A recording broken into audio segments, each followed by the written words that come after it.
Halo guys, David di sini. Salah. Tit. Hai teman-teman, izinkan saya untuk perkenalan terlebih dahulu. Karena jika tak kenal, maka tak sayang. Perkenalkan, nama saya Firdaus Ananta.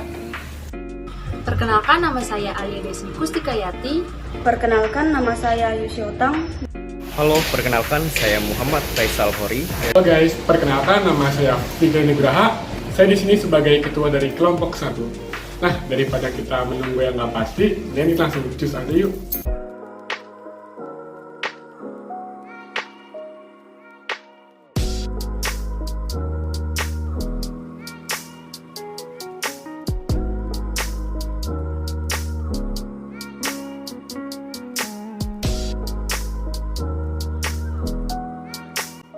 Halo guys, kali ini kami akan mengunjungi salah satu UMKM yaitu kedai ice cream.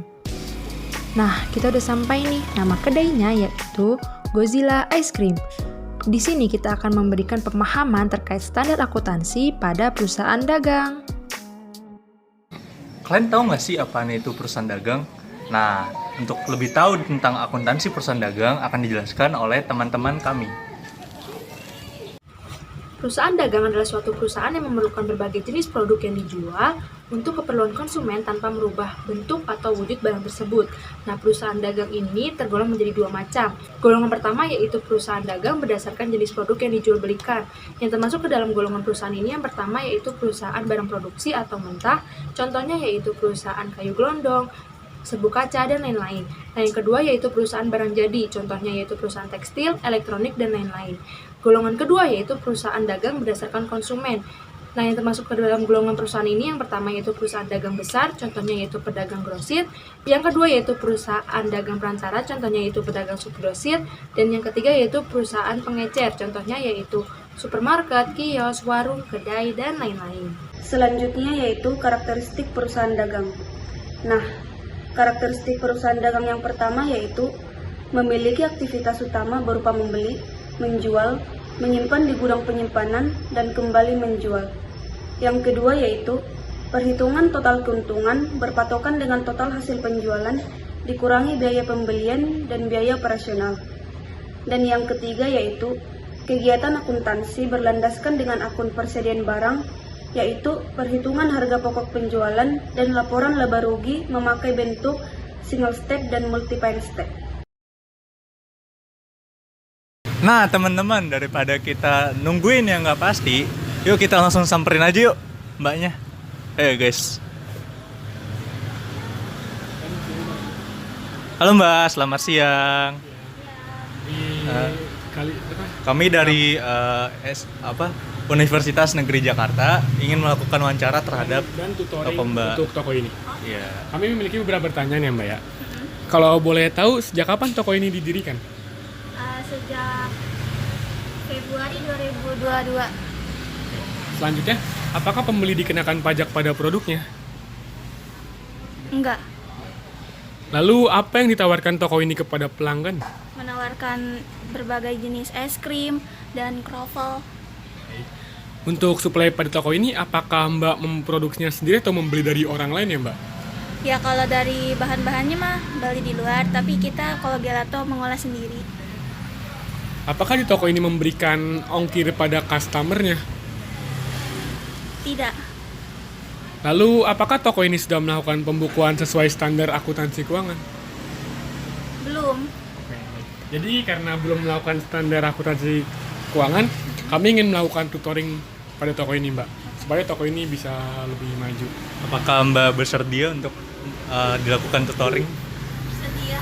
Oke, Terima kasih, mbak. Nah, jadi pada kesempatan kali ini, kita ingin menjelaskan tentang jurnal khusus perusahaan dagang.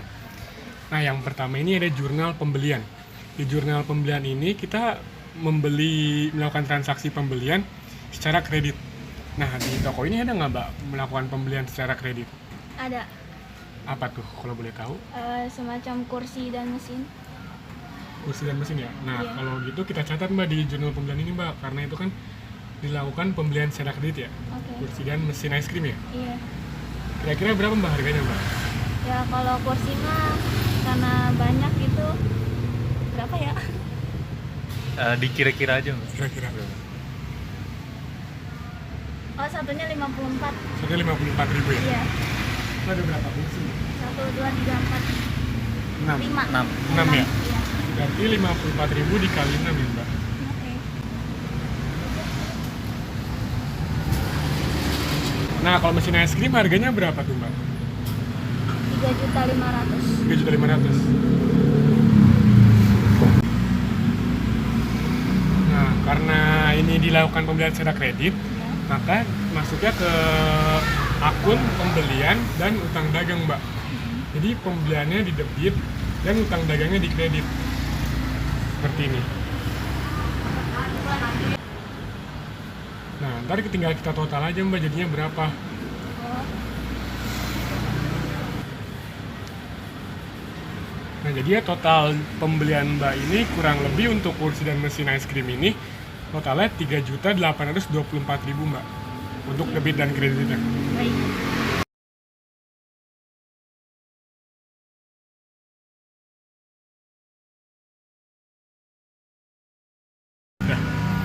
Nah Mbak, di jurnal penjualan ini kita mencatat penjualan secara kredit. Misalnya penjualan yang dibayar di akhir periode. Nah, apakah di toko ini ada melakukan jurnal penjualan atau penjualan secara kredit? Oh, ada. Contohnya apa tuh Mbak? Contohnya kalau misalnya ada acara hajatan. Oh, seperti itu ya. Iya. Penjual ice cream ya Mbak ya? Ice cream. Lalu ada nggak Mbak syarat pembayarannya? Ya, pembayarannya nggak ada. Oh, tidak ada ya. Kira-kira untuk satu hajatan atau nikahan itu berapa Mbak ya perharinya itu? Sampai 3-4 juta sih. 3. Oh, berarti kita ambil 3 juta ya Mbak misalnya. Oke. Nah Mbak, cara pencatatannya itu seperti ini Mbak di jurnal penjualan. Iya.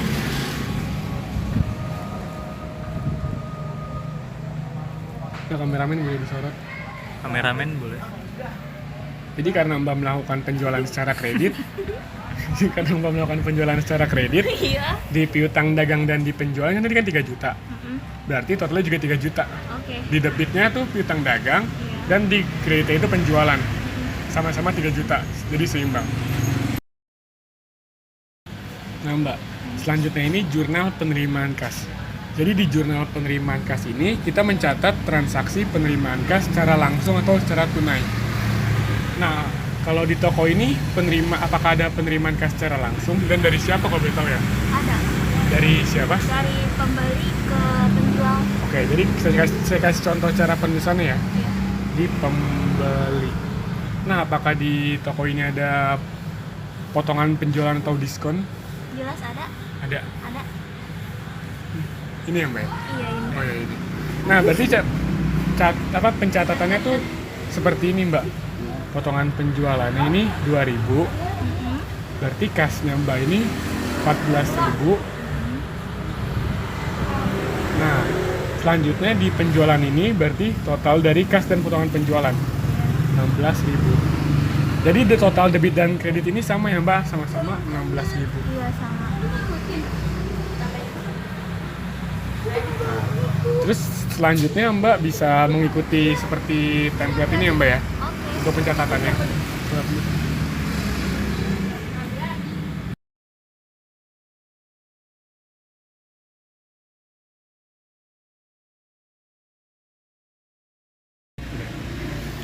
Nah, selanjutnya jurnal pengeluaran kas. Pada jurnal pengeluaran kas ini mencatat pembelian secara tunai. Jadi toko ini melakukan pembelian secara tunai atau pengeluaran kas, pengeluaran uang secara tunai. Nah, apakah di toko ini ada melakukan jurnal pengeluaran kas ini Kak, atau transaksi pengeluaran kas? Misalnya pembelian secara tunai atau melunasi utang dagang atau membayar utang dagang. Iya, ada.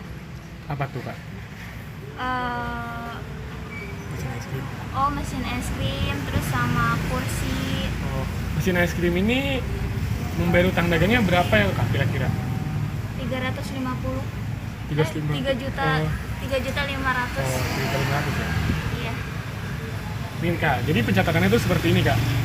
Di utang dagangnya ini di debit karena berkurang 7.500 dan di kreditnya ini kas karena kakak mengeluarkan uang sehingga kasnya berkurang menjadi sebesar 3.500. Nah, selanjutnya apakah ada transaksi lagi Kak seperti pembelian secara tunai? Kursi berapa Kak kira-kira? Kursi 54.000. Itu lunasi utang dagang nggak? Iya. 54.000. Berarti sama kayak mesin es krim tadi ya kayak Iya. utang dagang debit 54.000 dan di kreditnya kas 54.000. Selanjutnya apakah ada pembelian secara tunai gitu Kak? Ya, semacam bahan-bahannya. Seperti apa? Kon, terus es batu, topping-toppingan. Kon itu berapa ya Kak kira-kira totalnya? Konnya bisa 200.000. Nah, karena konnya itu dibeli secara tunai, Mm-mm. maka di debitnya ini pembelian 200.000 Iya. dan di kredit ini kas besar 200.000 juga. Nah, apakah di pembelian kon ini ada potongan pembelian? Nggak ada. Tidak ada ya? Mm-mm. Nah, setelah itu kita total Kak. Oke. Jadinya, nah debit dan kreditnya sudah seimbang ya Kak, Iya. sebesar 3.754.000. Mm-mm. Nah, untuk transaksi selanjutnya bisa menyesuaikan sesuai template tadi yang sudah saya ajarkan ya Kak ya. Oke.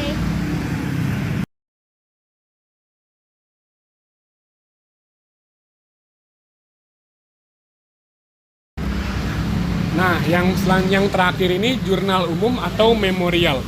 Jadi di jurnal umum ini kita mencatat total retur, entah itu penjualan atau pembelian, dan utang dagang dan piutang dagangnya. Nah, kira-kira di toko ini ada nggak retur penjualannya? Oh, nggak ada. Kalau retur pembelian? Ada. Ada. Kira-kira retur pembelian itu apa aja ya Kak? Dan totalnya berapa ya Kak? Kayak kursi, mesin, kulkas, dan lain-lain itu bisa jadi 4 jutaan. 4 jutaan ya? Berarti pencatatannya itu utang dagang kakak ada di debit, Mm-mm. dan retur pembelian kakak ini ada di kredit ya Kak ya? Iya. Tadi berapa Kak totalnya Mak? 4 juta. 4 juta ya? Iya. Nah, kira-kira tuh pencatatannya seperti ini Kak. Oke. Jadi di debitnya itu utang dagang, Mm-mm. dan di kreditnya itu retur pembelian. Karena kakak tim retur atau mengembalikan barang, jadi utang dagang kakak ini berkurang. Dan kalau utang berkurang kan ada di debit ya, Iya. sehingga utangnya berkurang karena retur ini. Jadi selanjutnya kakak untuk transaksi selanjutnya bisa mengikuti template ini ya Kak ya. Oke.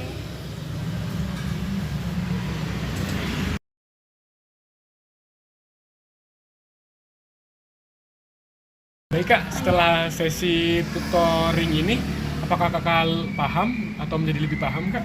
Paham dan lebih berpaham. Selanjutnya kami akan memberikan PDF dan file Excel ini untuk referensi kakak dalam mencatat transaksi untuk toko ini ya Kak ya. Iya. Apakah kakak setuju, berminat? Setuju dan berminat. Baik Kak, terima kasih ya Kak atas kerjasamanya Kak ya. Terima kasih kembali. Terima kasih Kak. Oke teman-teman, sekian dari sesi tutoring dan wawancara di toko Godzilla Ice Cream. Semoga dengan video kali ini membantu teman-teman nih dalam mengisi jurnal-jurnal yang ada di akuntansi perusahaan dagang. Nah, gue Firdaus Ananta. Saya Fikri Nugraha. Kami sign out.